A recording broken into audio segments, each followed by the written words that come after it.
திரு மாணிக்கம் தாகூர், நீங்கள் 17வது நாடாளுமன்ற மக்களவையிலும் உறுப்பினராக இருந்து 18வது நாடாளுமன்ற மக்களவையிலும் உறுப்பினராக தொடர்றீங்க. 2 அவை நடவடிக்கைகள் நீங்கள் பங்கேற்கிறதுனால இப்போ தான் தொடங்கி இருக்கிற சில நாட்கள்லையும் மாற்றம் இருக்கா? இல்லை மாற்றம் இல்லைன்னா ஏன் இல்லை?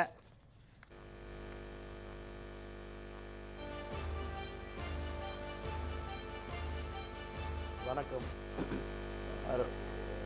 இந்த தேர்தலில் 18வது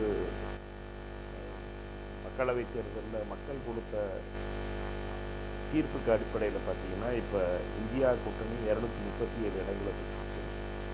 அது போக பாஜகவை பொறுத்தவரைக்கும் தனிப்பெரும் கட்சியாக அந்த கட்சி 240 இடங்களோடு இருக்குது. அந்த கட்சி ஏறக்குறைய 60 இடங்களை, தங்களுடைய 63 இடங்களை இழந்திருக்கு. கடந்த 17வது நாடாளுமன்றத்திலிருந்து 303 இடத்துல இருந்த பாஜக இப்போ 240 இடங்களாக வந்து பாஜகவுக்கு 63 இடங்கள் கீழே குறைஞ்சிருக்கு. அவருடைய கூட்டணி கட்சிகளை வச்சு நிதிஷ்குமார் அவர்களையும் நாயுடு அவர்களையும் அனுப்பிரியா பட்டேல் போன்றவர்களையும் வைத்து அரசாங்கம் அமைச்சிருக்காங்க. ஆனால் ஏதாவது ஒரு குணம் மாறி இருக்கான்னு கேட்டிங்கன்னா, மோடி அவர்களிடம் எந்த குணமும் மாறலை. அவர்களை பொறுத்த மட்டுமே நாடாளுமன்றத்துக்கு வருவதாக இருந்தால், நேற்று குடியரசுத் தலைவருடைய பேச்சினுடைய விவாதத்துடைய முதல் நாள், பாராளுமன்றம் உண்மையாக செயல்பட தொடங்கி முதல் நாள், நேற்று பிரதமர் வந்திருக்கணுமா இல்லை? நேற்று வரலாம் பிரதமர். ஏனென்றால் அவரை பொறுத்த மட்டுமே அவர் வந்து தேவரால் அனுப்பப்பட்டவர் என்று நினைத்து கொண்டிருக்கிறார். தேவர்களால் அனுப்பப்பட்டவர் நான் என்று நினைப்பதனுடைய விளைவாக பாராளுமன்ற ஜனநாயகத்திற்கு அவர் பாராளுமன்ற ஜனநாயகத்தை ஒரு பொருட்டாகவே பேச புறப்படுறதில்லை. அதுவும் வருடத்துக்கு ஒரு முறை தான் பேசுவார். இப்போ 2ஆம் தேதியோ 3ஆம் தேதியோ அவர் பேச போகிறார் ஒரே ஒரு. இதுதான் இந்த வருஷத்தினுடைய முதல் பேச்சாக இருக்குது, கடைசி பேச்சாக இருக்குது.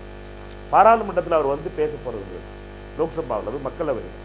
இந்த பழக்கம் கடந்த 9 ஆண்டுகளாக 10 ஆண்டுகளாக தொடர்ந்து இந்த வருஷமும் இதே மாதிரி தொடரும் நினைக்கிறேன். 17வது நாடாளுமன்றத்தில் எதிர்கட்சிகள் எந்திரிச்சு பேசினாவே மைக்கை அதானிங்கிற பேரை சொன்னாலும் சரி, கேள்வி கேட்டாலும் சரி, உடனே மைக் ஆஃப் பண்ணிடுவாங்க. அது நேற்று நடைபெற்றது. நேற்று எதிர்கட்சி தலைவராக திரு ராகுல் காந்தி அவர்கள் எழுந்து எதிர்கட்சியும் ஆளுங்கட்சியும் சேர்ந்து ஒரு செய்தியை அனுப்புவோம் மாணவர்களுக்கு என்று கேட்டு அதற்கு ஒரு விவாதம் வேண்டும் என்று கேட்கிறார். மைக் கட் ஆயிடுச்சு. சபாநாயகர் என்ன பதில் சொல்றாருன்னா, என் கையில் மைக்கில் கட் பண்ணுறது இல்லை, என்கிட்ட ஒன்றும் பட்டன் இல்லைன்னு சொல்றாரு. அப்புறம் யார்கிட்ட இருக்கு கேள்வி? யாரிடம் இருக்கு? அப்படின்னாங்க அந்த மைக் கட் பண்ணுறதுக்குள்ள அதிகாரம் யார்கிட்ட இருக்கு? ஏனென்றால் இவர்களை பொறுத்த மட்டிலும், பாஜகவை பொறுத்த மட்டிலும், அதுவும் குறிப்பாக திரு மோடி அமித்ஷா அவர்களை பொறுத்த மட்டிலும், இந்திய ஜனநாயகத்திலே 64 கோடி பேர் வாக்களித்த 94 கோடி வாக்காளர்களே 23 கோடி வாக்காளருடைய வாக்குகளை பெற்று வந்திருக்கிறார்கள். ஆனால் அவர்கள் என்ன இன்னும் பார்த்தீங்கன்னா, நாங்கள் அனைத்தையும் வெற்றி பெற்று விட்டோம், அனைவரும் எங்களுக்கு தான் ஆதரவு தெரிவிக்கிறார்கள், 140 கோடி மக்களும் எனக்கு தான் ஆதரவு தெரிவிக்கிறார்கள் என்ற எண்ணப்போக்கோடு இருக்கிறார். 23 கோடி பேருடைய ஆதரவு தான் உங்களுக்கு இருக்கிறது. இதை புரியாமல் அவர்கள் வந்து ஜனநாயக ரீதியாக எதையுமே அணுகுவதில்லை பாஜக. அதுவும் குறிப்பாக மோடி அவர்களும் அமித்ஷா அவர்களும் தொடர்ந்து பாராளுமன்ற ஜனநாயகத்தில், அது சபாநாயகருடைய தேர்தலாக இருக்கட்டும், கடந்த 5 ஆண்டுகள் துணை சபாநாயகர் பொறுப்பு என்பதே நிரப்பாமலே வைத்திருந்தார். 5 ஆண்டுகளிலே ஏறக்குறைய 146 நாடாளுமன்ற உறுப்பினர்களை சஸ்பெண்ட் செய்தார்கள். நான்லாம் 3 முறை சஸ்பெண்ட் ஆயிருக்கேன். ஒவ்வொரு தடவையும் எந்த விஷயத்துக்காக கேட்டோம் என்றால், பெட்ரோல் டீசல் விலை உறவை பற்றி விவாதம் வேண்டும் கேட்டதுக்கு சஸ்பென்ஷன், கருப்பு சட்டங்கள் விவசாய சட்டத்திற்கு எதிர்ப்பாக பேசினதுக்காக சஸ்பென்ஷன், கடைசியாக இந்த கிரிமினல் லாஸ்க்காக பேசினது, பார்லிமெண்ட் அட்டாக் ஆனதுக்காக எதிர்ப்பு தெரிவித்ததுக்காக சஸ்பென்ஷன். இது எல்லாமே அவர்களை பொறுத்த மட்டுமே இவர்களுடைய போக்கு என்னவாக இருக்குது என்றால், எல்லாருமே இந்த ஐபிஎல்ல இப்போ இன்னைக்கு ஃபைனல் நடக்க போகுது, வேர்ல்ட் கப் ஃபைனல், இதில் வர்ற சியர் லீடர்ஸ் மாதிரி இருக்கணும்னு நினைக்கிறேன். அவர்களுக்காக ஆடிப்பாடி சந்தோஷப்படுத்துகிறவர்களாக எதிர்கட்சிக்காரர்கள் இருக்க வேண்டும். பாராளுமன்றத்தை பொறுத்த மட்டுமே இவர்கள் முழுமையாக பாராளுமன்றத்திலே வெளியிலே பேசுகின்ற வார்த்தைகள் வேறையாக இருக்கின்றன, உள்ளே நடந்து கொள்வது வேறையாக இருக்கிறது. அதைத்தான் சோனியா காந்தி அவர்கள் இன்று அருமையாக அந்த கட்டுரை, இந்து கட்டுரை மிக தெளிவாக எடுத்து கூறியிருக்கிறார். உங்களை பொறுத்த மட்டுமே இவர்கள் பேசுகின்ற பேச்சு, முதல் நாள் வெற்றி பெற்றவனாலே பாராளுமன்றத்துக்கு வெளியிலே பிரதமர் மோடி அவர்கள் பேசிய பேச்சும் உள்ளே நடந்த செயலும் சம்பந்தமே இல்லாத செயலாக இருக்கிறது. திரு ராஜ்நாத் சிங் அவர்கள் காங்கிரஸ் தலைவர் திரு கார்கே அவர்களுக்கு தொலைபேசியிலே தொடர்பு கொண்டு சபாநாயகரை சம்பிரதாயப்படி நாம் அனைவரும் சேர்ந்து முடிவு செய்ய வேண்டும் என்று கேட்கிறார். அதற்கு திரு கார்கே அவர்கள், நாங்கள் சம்பிரதாயப்படி நீங்கள் என்ன முடிவு எடுக்கிறீர்களோ அந்த முடிவுக்கு நாங்களும் ஒத்துக்கொள்கிறோம். சம்பிரதாயப்படி துணை சபாநாயகர் பொறுப்பு எதிர்க்கட்சிகளுக்கு வழங்குவது திரு அடல் பிகாரி வாஜ்பாய் அவர்கள் வழங்கியிருந்தார். அதுக்கு முன்னாலும் எப்பொழுதுமே நடந்திருக்கிறது. மன்மோகன் சிங் அவர்கள் ஆட்சியில் எப்படி நடந்திருக்கிறது வழங்கியிருக்கிறார். அதை பரம்பரையை நாம் தொடர்வோம் என்று பேசியதற்கு நான் கேட்டுவிட்டு வருகிறேன் என்று சொன்னவர் கேட்டுவிட்டு வரவே இல்லை. இதனுடைய விளைவு என்னென்றால் யார் முடிவு செய்வது என்பதுதான் மோடி அவர்களும் அமித்ஷா அவர்களும் தான் இந்த அரசியல் எல்லா முடிவுகளையும் எடுக்கிறார்கள். திரு ராஜ்நாத் சிங் போன்ற திறம்பட்ட அரசியல்வாதிகள், அதுவும் வாஜ்பாய் மற்றும் திரு அத்வானி இடம்பெற்ற பாராளுமன்ற ஜனநாயகத்தை நன்கு அறிந்தவர்களுக்கு எந்த அதிகாரமும் இல்லை. அவர்கள் கேட்டுவிட்டு வருகின்ற நிலையில் தான் இருக்கிறார்கள் ஒழிய அவர்கள் முடிவு எடுக்கின்ற நிலையிலே இல்லை. அதனால் மோடி தான் அனைத்து முடிவுகளும் எடுப்பது. மைக் சுவிட்ச் ஆஃப் செய்வது கூட சபாநாயகர் சொல்கிறார், என்னிடம் எந்த மைக்கும் இல்லை. ஆனா நீங்க அந்த சபாநாயகர் தேர்வுல கூட காரணம் என்னவென்றால் துணை சபாநாயகர் பதவியை நிர்பந்தப்படுத்துறாங்க. அப்படி நிர்பந்தப்படுத்த கூடாதுன்னு பியூஷ் கோயல் சொல்றார் ஒண்ணு. இன்னொன்னு, நாடாளுமன்ற மக்களவையில பேச விடல, மைக் ஆஃப் பண்ணிட்டாங்கன்னு சொல்றீங்க. தர்மேந்திர பிரதான் கல்வி அமைச்சர் என்ன சொல்றாருன்னா, எல்லாவற்றையும் விவாதிக்க இந்த அரசு திறந்த மனதோடு இருக்கிறது, ஆனா காங்கிரஸ் விவாதிக்க தயாராக இல்லை, குழப்பத்தை ஏற்படுத்த மட்டும்தான் முயற்சிக்கிறாங்க, இல்லை இந்த அவை நடவடிக்கையிலே தடையை ஏற்படுத்தும் தான் நினைக்கிறாங்க, பிரச்சனைகள் பற்றி எரிந்து கொண்டிருக்க வேண்டும் என்று தான் விரும்புகிறார்கள், ஒரு விவாதத்திற்கு அவர்கள் தயாராக இல்லைன்னு உங்களை குற்றம் சாட்டியிருக்காரு தர்மேந்திர பிரதான்.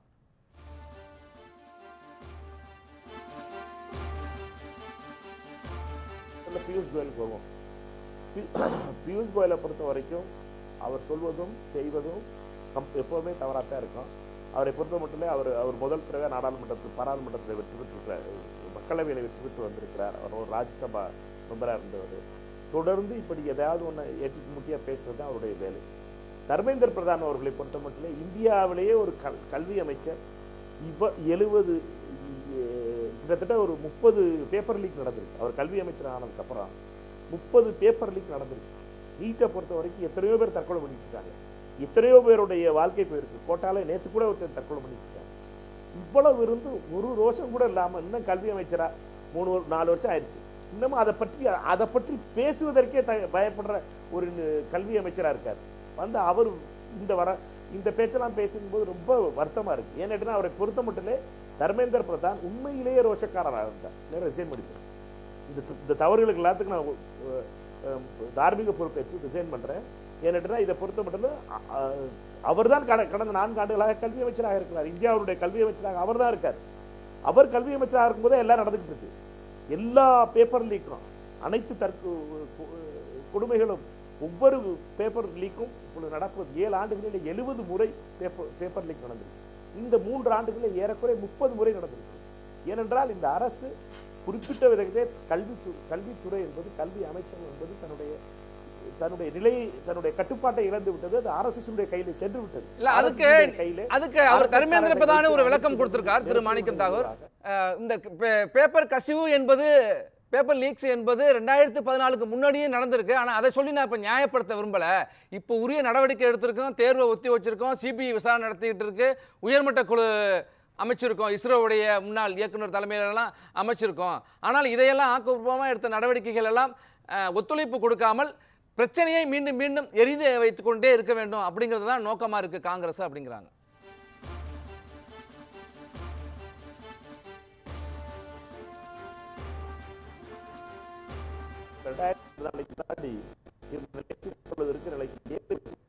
இந்த அமைச்சருடைய காலத்துல 30-40 தடவை பேப்பர் லீக் ஆயிருக்கு.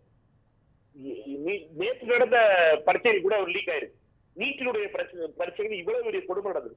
அதுக்கெல்லாம் பொறுப்பு இருக்காம 2014, 2044, 2047 ஜவஹர்லால் நேரு இந்த கல்வி போறது இவங்களுடைய அரசுக்காரர்களுக்கு இவர்கள் கொடுத்த அந்த பயிற்சியா இருக்கு.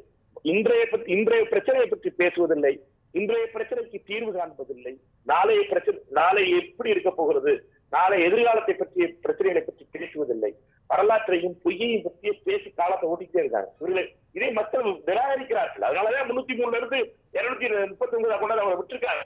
அதுவும் புரியவில்லை.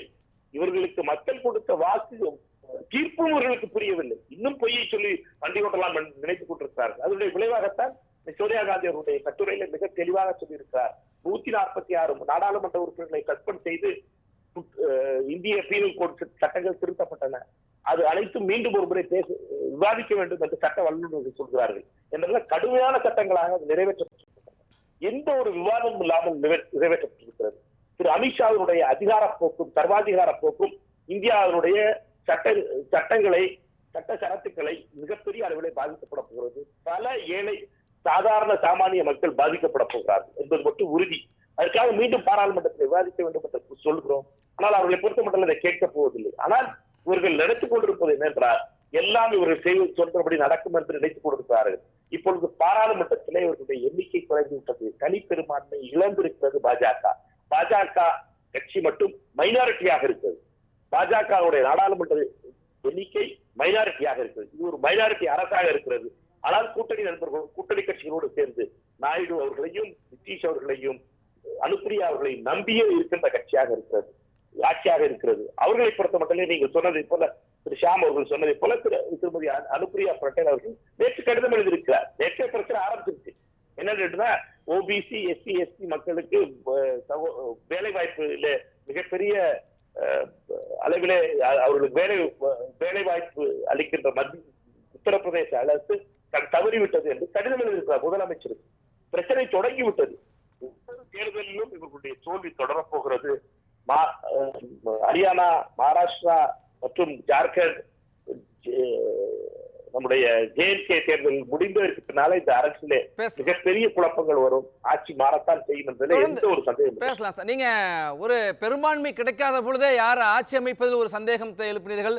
கூட்டணி மந்திரி சபை இலாக்காக்கள் எப்படி பகிர்ந்தளிக்க போகிறார்களோ அதில் பிரச்சனை வரும் என்றெல்லாம் எதிர்பார்த்தீர்கள். ஆனால் எந்த பிரச்சனையும் இல்லை, சுமூகமாக நாங்கள் போயிட்டு இருக்கோம், 5 ஆண்டுகளும் முழுமையாக ஆட்சி நடத்துவோம் என்கிற உத்தரவாதத்தை அவர்கள் கொடுத்திருக்காங்க. நான் உங்கள்கிட்ட தொடர்ந்து பேசலாம். திரு நாகராஜ், ஒரு மைனாரிட்டி அரசாக இருந்தாலும் கூட ஒரு தேர்தலிலே மக்கள் கொடுத்திருக்கிற பாடத்திலிருந்து ஒரு படிப்பினையை பெறாமல் இன்னும் அந்த 2014-24 காலகட்டம் போலவே ஆட்சியை தொடர்கிறார்கள்.